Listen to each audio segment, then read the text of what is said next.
अभी to pronged strategy पे हम काम कर रहे हैं। जो अति प्रभावित जगह है वहाँ हमने अपने ट्रुप्स जो एंटी रॉयट में प्रशिक्षित आरएएफ की कंपनीज हैं उनको हमने तैनात किया है और वो वहाँ तैनात होकर अपने कार्रवाइयों से लोगों के बीच विश्वास बहाल करेंगे।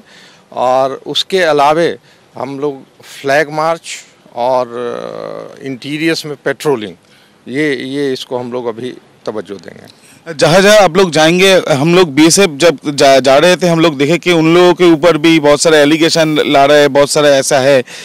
तो अगर शांति रखने के लिए कितना स्ट्रॉन्ग एक्शन लेना चाहेंगे आप लोग? नहीं, हम लोग प्रभावी और स्ट्रॉन्ग एक्शन लेंगे, लेकिन बिना किसी पूर्वाग्रह के और बिना किसी कंडीशन के हम लोग शांतिपूर्ण action, effective action, strong action हम लोग लेंगे।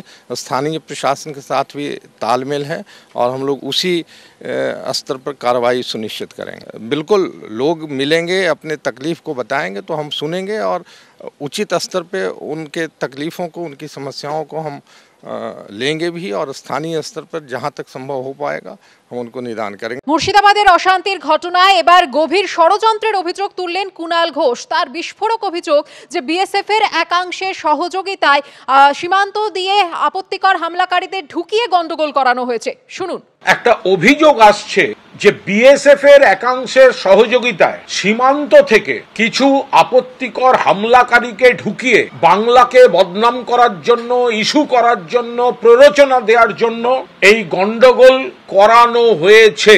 যে মুখগুলো গন্ডগোল করেছে তাদের মূল পান্ডাদের এলাকার মানুষ চিনতে পারছে না। একটা গোপন ব্লুপ্রিন্টের মাধ্যমে বিএসএফ এর একাংশকে কাজে লাগিয়ে দুষ্কৃতী, হামলাবাজ যারা এই ধরনের কাজ করে তাদেরকে বিএসএফ এর একাংশের সহযোগিতায় ঢুকিয়ে গন্ডগোল করিয়ে আবার সরিয়ে দেওয়া হয়েছে। সেদিন কলকাতার রামলীলা ময়দানে একটা বাসকে দাঁড় করিয়ে যে প্রবল উল্লাসের মধ্যে দিয়ে সেখানকার গৈরিক পতাকা খুলে দেয়া হলো পুলিশের উপস্থিতিতে, সেটা কি কলকাতা পুলিশ নিয়ে এসেছিল? এর আগে পাঁচলা, ডোমজুড়, ওনাদের যেটা স্বর্গরাজ্য, ডায়মন্ড মডেল, সেখানে রামতলা যে গন্ডগোল হয়েছে সেটা বিএসএফ করিয়ে দিয়েছিল। দেশের নিরাপত্তা রক্ষীদের সম্পর্কে যে বক্তব্য রাখছে তৃণমূল কংগ্রেস, এর থেকে দুর্ভাগ্যজনক পরিস্থিতি আর হতে পারে না। মুখ্যমন্ত্রীর প্ররোচনামূলক বক্তৃতা, ফিরহাদ হাকিমের সকলকে দুর্ভাগা বলা এবং ধর্মান্তকরণের কথা বলা, এর সমস্ত বলে চলেছে তৃণমূল কংগ্রেস। তৃণমূল কংগ্রেসের একমাত্র লক্ষ্য হলো 30% মুসলমানের ব্লক ভোট।